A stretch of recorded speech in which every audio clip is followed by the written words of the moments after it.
There are 18 million displaced people in Asia in need of help, and their numbers continue to grow. In part one of a series on refugee issues, we focus on a controversial program to exchange asylum seekers and refugees between Australia and Malaysia. To stem the influx of refugees arriving in Australia by sea, the country signed an agreement on the program in July. But confusion prevails as an Australian court has ordered the country's government to suspend the agreement. Under the deal, 800 asylum seekers who arrived in Australia by boat would have been sent to Malaysia. In return, Australia would have accepted 4,000 refugees from Malaysia. Last year, more than 6,500 people smuggled themselves into Australia. In December, a boat packed with asylum seekers was wrecked before it could reach the country. Australia aimed to stop such smuggling by sending a clear message that the country would send illegal immigrants to Malaysia. Malaysia and Australia are serious about stopping people smuggling. But the Australian court that rejected the deal said refugees' safety could not be ensured since Malaysia had not ratified an international convention on the issue. Nevertheless, the Australian government is poised to proceed with the program and consider modifying the country's immigration laws. We are determined to pursue bringing to life the arrangement that we have made with Malaysia. Our correspondent Chikashi Takaoka joins us from the Malaysian capital, Kuala Lumpur. Chikashi, why has Malaysia signed a deal that might attract criticism from other countries? Well, the main reason is that in Malaysia, the number of foreigners is on a steep rise, and the government is poised to do whatever it can to stop the influx. Today, more than 3 million foreigners live in Malaysia, over 10% of the entire population. Among them are not only people who have fled persecution, but also illegal immigrants seeking work. It's hard, however, to distinguish asylum seekers from illegal immigrants, so the government is not eager to grant refugee status and protection. Under the recent agreement, 4,000 refugees would be accommodated by Australia with no additional burden on Malaysia, so it's a sweet deal for Malaysian government. As we speak, an increasing number of refugees are coming into Malaysia, especially from nearby Myanmar, but actually it's quite hard for refugees to live in this country. Thank you, Chikashi. Now, how do asylum seekers in Malaysia see the swap deal? Chikashi visited them to find out. Malaysia's steady economic growth, ample job opportunities, and stable political conditions have attracted many people trying to escape hardship elsewhere. The number of people seeking asylum in the country has reached about 90,000. But many human rights groups criticize Malaysia's attitude on refugee protection. The government does not provide asylum seekers with housing or welfare, so they are forced to live in large groups at facilities run by non-governmental organizations. Nanjulai is an ethnic Karen from Myanmar. Last year, she fled the country to escape its military government's control. Her husband was killed in Thailand after being dragged into fighting among refugee brokers. She and her 2 children fled to Malaysia, where they were put under the protection of a Karen People's Organization. After he was killed, I lost the only person I could rely on. But Nanjulai cannot leave the facility where she's been placed. As the rights of refugees are not thoroughly guaranteed in Malaysia, many asylum seekers fear that police or immigration authorities could detain them as illegal immigrants. Her children's education is also a concern. The organization has volunteers to teach young people, but lacks personnel and education materials.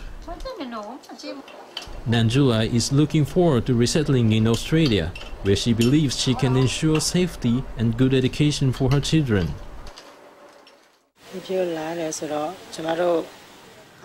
I really hope they send us to Australia soon, so we can have a better life. Although the refugee exchange between Australia and Malaysia faces difficulties, Myanmarese hope the deal will bring them a better future. Things will be easier for them over there. I hope the Malaysia-Australia program works out in the near future. In Chikashi, we just saw the current status of refugees, but what will happen to them from now on? I would have to say they have little choice but to stay in Malaysia until Australia makes a final decision on the deal. But like the family in the report, many of them want to leave Malaysia and settle elsewhere. Some even seek a broker's help to smuggle them into another country by boat, risking their lives. Refugees are facing one problem after another after having escaped persecution in their home country. It's no exaggeration to say that their fate rests on the outcome of the deal. Chikashi, thanks. That was Chikashi. In the second part of our series on refugees, tonight we take a look at people from Myanmar. Currently, 500,000 of them are thought to be displaced, both inside the country and around the world. Some ended up in Japan. Last Thursday, 18 refugees from Myanmar left for Japan under its pilot scheme to resettle displaced people, now in its second year. The 4 families fled Myanmar and had been living at a camp in northwest Thailand. In Japan, they will look for work and place to live while finishing a half-year program to learn about the culture and language. But many who came on the program last year faced problems adjusting and learning Japanese. At HK World's Yuko Aotani looks at a recently released documentary that tells the story of Myanmarese who have made a home in Japan and details some of the difficulties they face. This film follows a group of Myanmarese in Japan over 3 years, including March, when the earthquake and tsunami struck. Rather than just look out for themselves, the refugees headed for the disaster area. The documentary offers an explanation of why.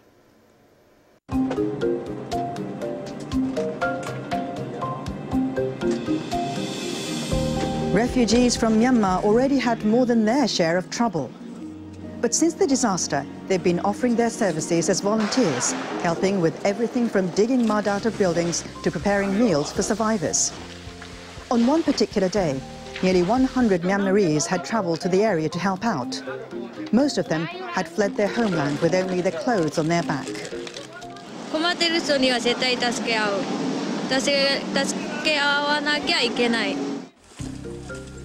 Already accustomed to adversity, the asylum seekers banded together to bring aid and comfort to Japan's northeast. Director Cecilia Mikitajima is with us now. She was born in Argentina of Japanese parents and has made several films about immigrants and refugees over the years. Well, thank you very much for joining us today. Now, why did these Myanmarese people go to disaster area and volunteer when they themselves are facing a lot of trouble fleeing their own country as well? Actually, some people say that they went to the disaster area to help because they understand the feelings of what it is to lose their houses or what it is to lose their families. But what I felt mostly was that they really wanted to help Japan because Japan is their host country, and they say that it is a natural thing for them to help others. And things cannot be done alone, but they strongly believe that they can do things in large groups. So that's why they came together and took action. I see. But the way that they came to be in Japan is a story in itself. In 1988, the military seized power after quashing student-led anti-government demonstrations. Opposition leader Aung San Suu Kyi was put under house arrest. Those who challenged the regime feared for their lives. Many escaped the country. More than 8,000 Myanmarese currently live in Japan, many of whom are seeking refugee status. So for 3 years you've been looking at the lives of Myanmarese here in Japan. What are some of the hardships you observed during that time? One of the problems in Japan is that the refugee system is not well established, and most are not recognized as refugees, and they don't have a proper resident status.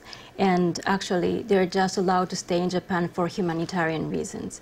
And so some live in fear what if I'm caught by the Immigration Bureau or the police? Some have little chances working in part-time jobs like restaurants and spending most of their time doing demonstrations. And so I think that their lives in Japan are so unstable, and we tend to ignore their lives. I see, and the film also shows that these people have not forgotten where they came from despite their suffering and passage of time. And here's a scene that illustrates the point.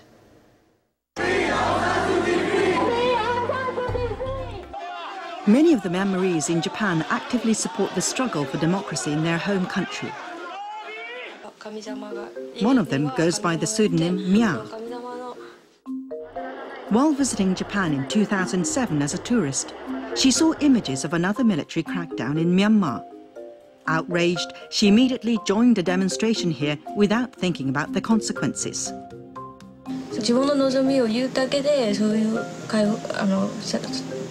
殺されたり捕まれちゃったりいろいろさせられて、それはすごい人権侵害だって日本で分かりました。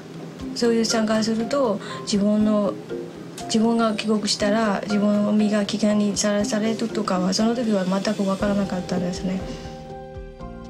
Last November, Aung San Suu Kyi was finally freed from house arrest. すっごく嬉しかったです。国民に対していろんなことをできる人、その人一人が自由にされたらみんなの自由とずっと思ってたからすごく嬉しかったです。Now, we understand that the asylum seekers had to struggle against all sorts of difficulties, but how about you? As a director, what problems did you encounter in making this film? It was not easy to find people that could show their faces because many Burmese have left their families back in Burma. So the most difficult thing was to show whether to show their real names or not. They wanted to show respect for what they did for Japan.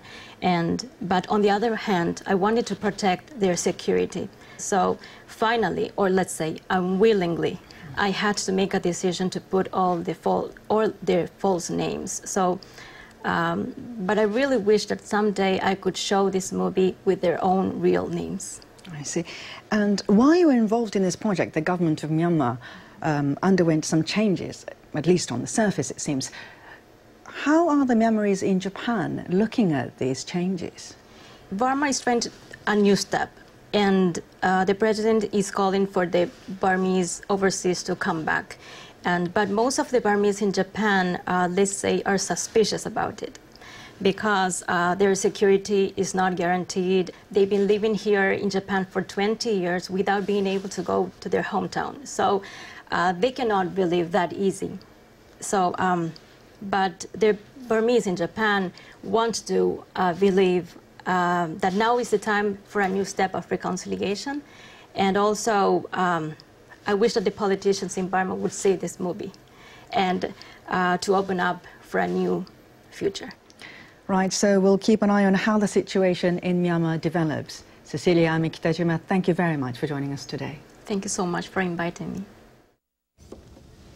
For the third part of our series on Wednesday, we focus on boat people who fled wartime Vietnam in the late 1970s. Mai Shouji is up next with weather.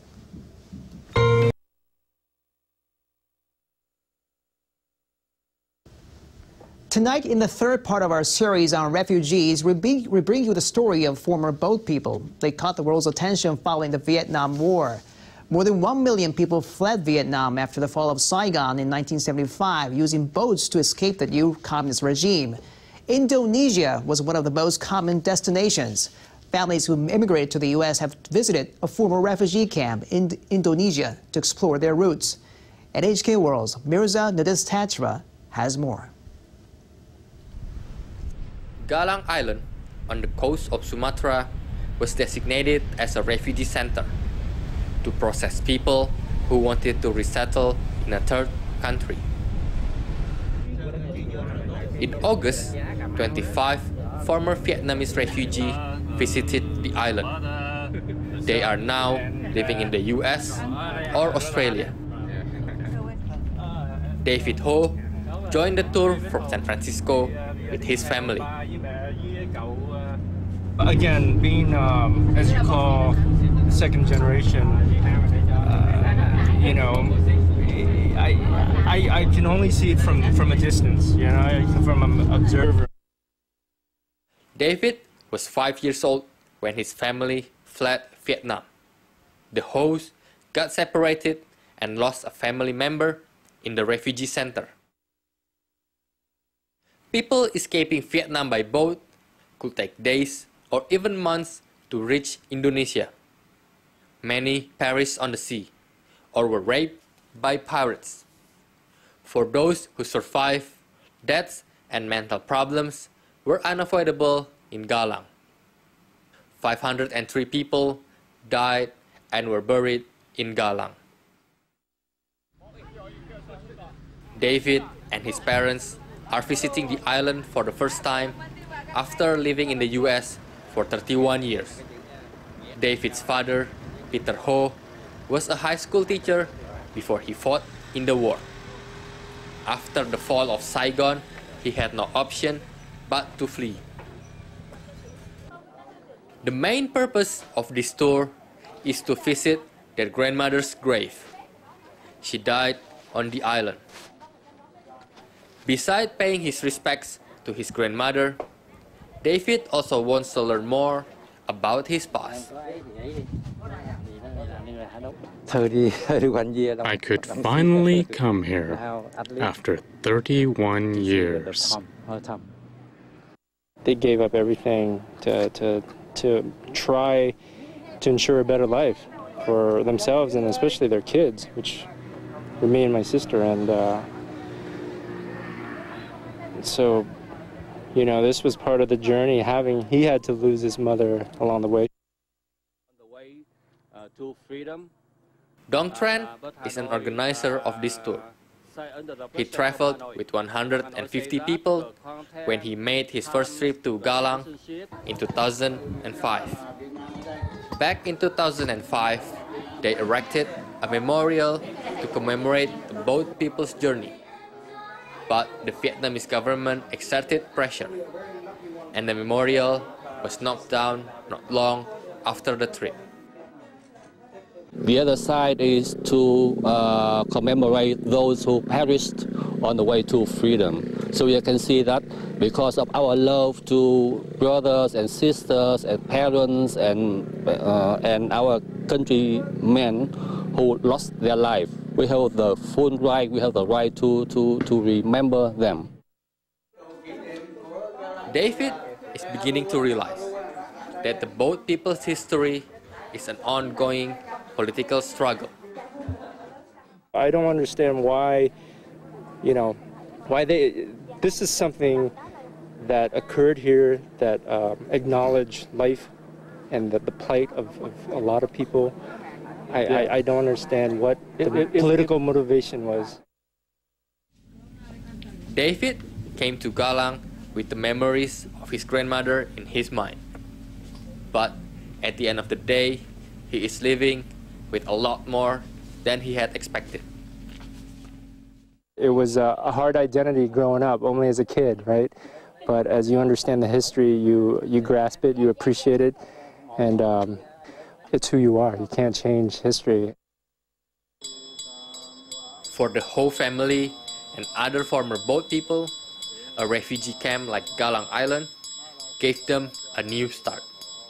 Preserving the camp means they can pass on their struggle and the legacy of their history. Seeing the camp again reminds them how history defines their identity. Mirsanata Disastra, NHK World, Jakarta. Joining us now is our reporter Mirsanata Disastra with the latest. So, what was your first impression of the ex-refugee camp? The last refugee left the island in 1996. Since then, the local government has maintained the camp. Few changes were made to it, because the local government wants to turn the island into a tourist site.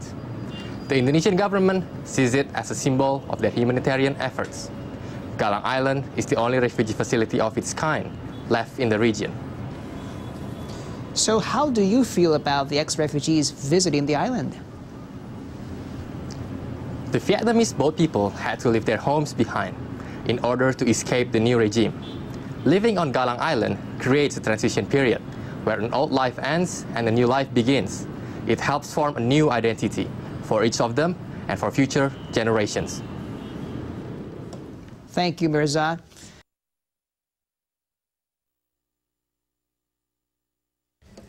Tonight's fourth installment in our series on refugees focuses on Cambodia. We asked one former refugee who escaped the country's long conflict how she feels about her homeland today. More than 1/5 of Cambodia's population, or at least 1.7 million people, died in less than 4 years in the latter half of the 1970s due to massacres and forced labor under the Khmer Rouge. Many others who lost their families and homes became refugees and escaped to foreign countries. The UN High Commissioner for Refugees says more than 230,000 Cambodians were permanently displaced during the conflicts, and that began with the Pol Pot era and lasted through the mid-1990s. Many of them settled in France, North America, and Australia. The senior surviving leaders of the Khmer Rouge are now on trial on suspicion of involvement in genocide. Panaret Kugo lost her family and came to Japan at the age of 15. She now works as a peace advocate, telling others about her experience. We asked Panaret her views on her homeland at this key moment in its history. NHK World's Chikako Tanaka has the story. First, my father was gone. Then, my oldest brother. And in the end, my mother and sisters disappeared. Panaret Kugo is now 46. She was born in Phnom Penh to a privileged family, the seventh of 8 children. Her father was a civil servant and her mother a teacher. Their comfortable life came to an abrupt end when the Khmer Rouge took power. She and her family were forced to leave the capital and separated into different communes. Her parents and 4 of her siblings didn't survive. Panaret and 2 of her brothers escaped to a refugee camp in Thailand. They later headed to Japan, where one of their sisters was studying. In Japan, you don't have to worry about getting killed. It's a great thing. I thought I could survive whatever happened because my life was not in danger. Even though she was already 16, Panaret entered elementary school and studied her way up until finally, at age 39, she received her high school diploma.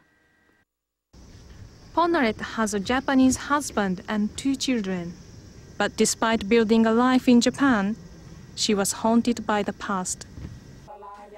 She visited a site in Cambodia where her mother and sisters disappeared.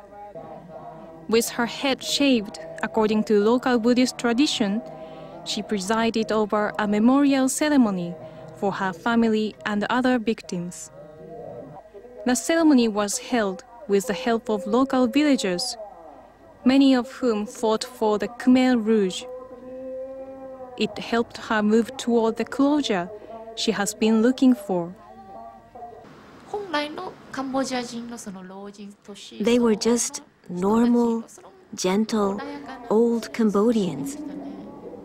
It was very strange.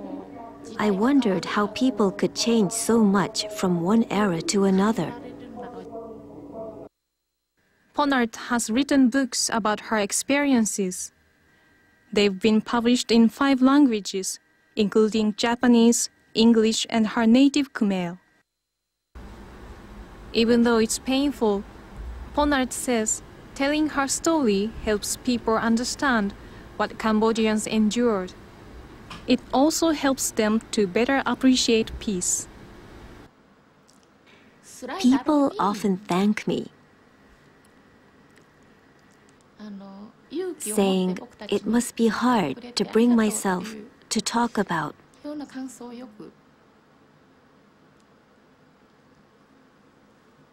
my distressing experience.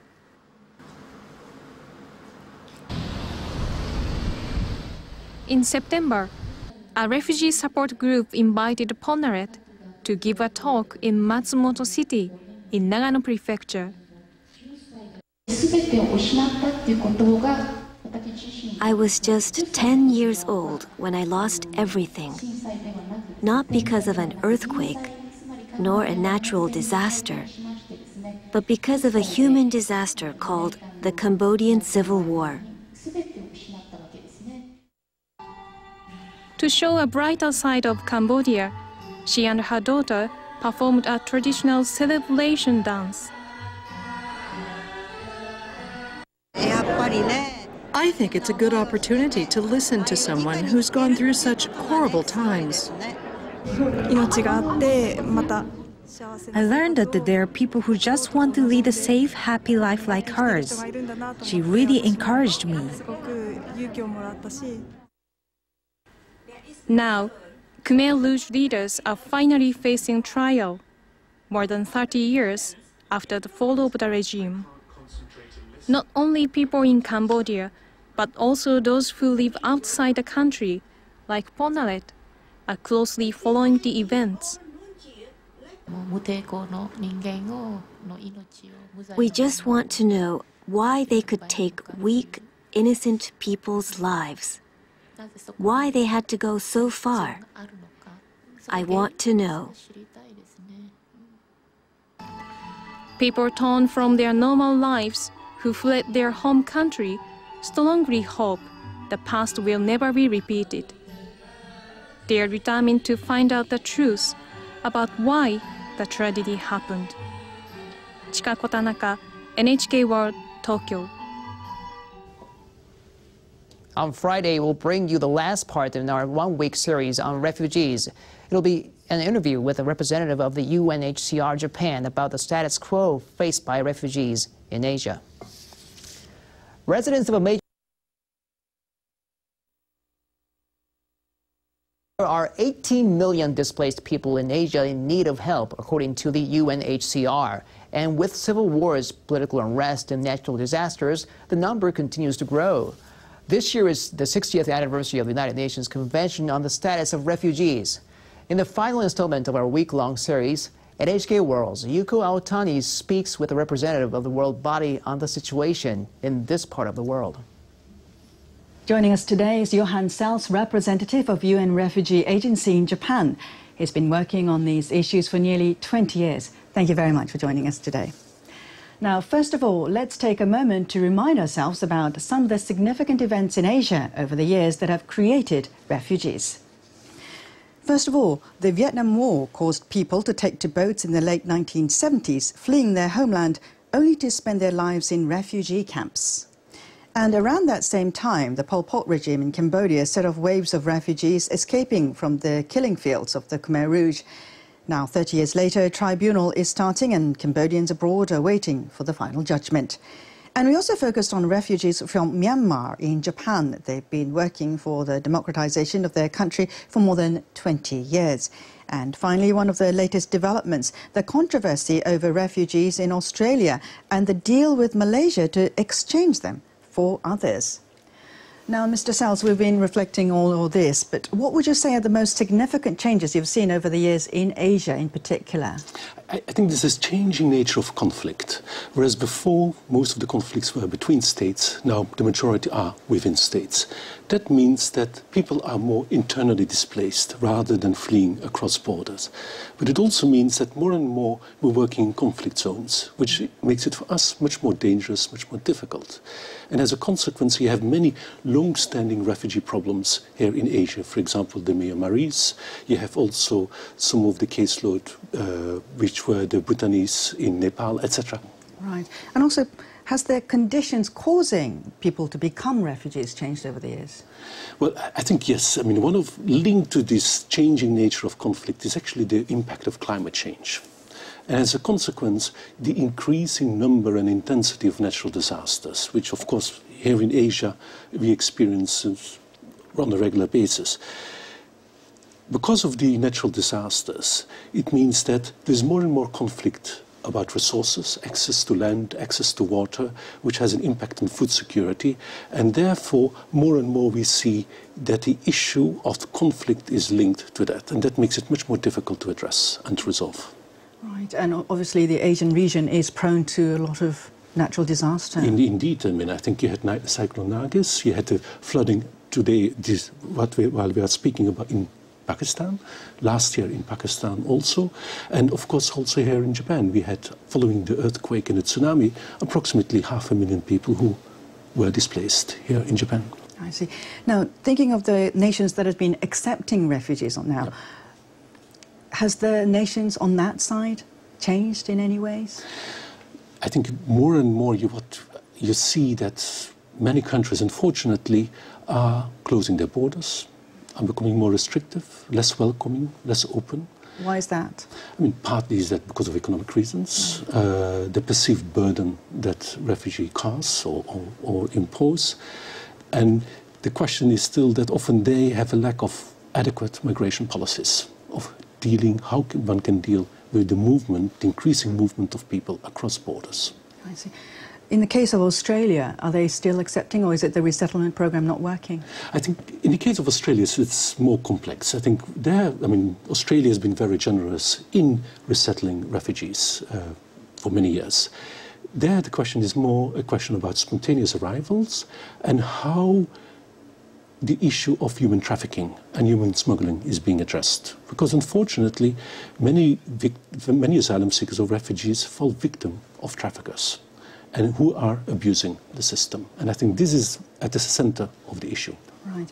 A number of nations in Asia have become more prosperous in recent years. Are you expecting them to do more for refugees? Yeah, I think a very important point is that, first of all, Asia remains an open asylum policy, keeps its border open. That I think is very important. But more importantly, it's also is that Asia's leadership role in terms of politically helping out resolving some of these long-standing refugee crises. For example, take the case of Japan and its role towards Afghanistan. For the last 10 years, Japan has played a key role in providing help to refugees, helping refugees to return, but also towards rebuilding Afghanistan, and that is important. Also, I think Asia, as more and more countries become prosperous, is to provide financial assistance to refugee situation. Right. Mr. Johan Seltz-Juunitsi, representative in Japan, thank you very much for joining us. Your pleasure. Thank you very much. Now, more news making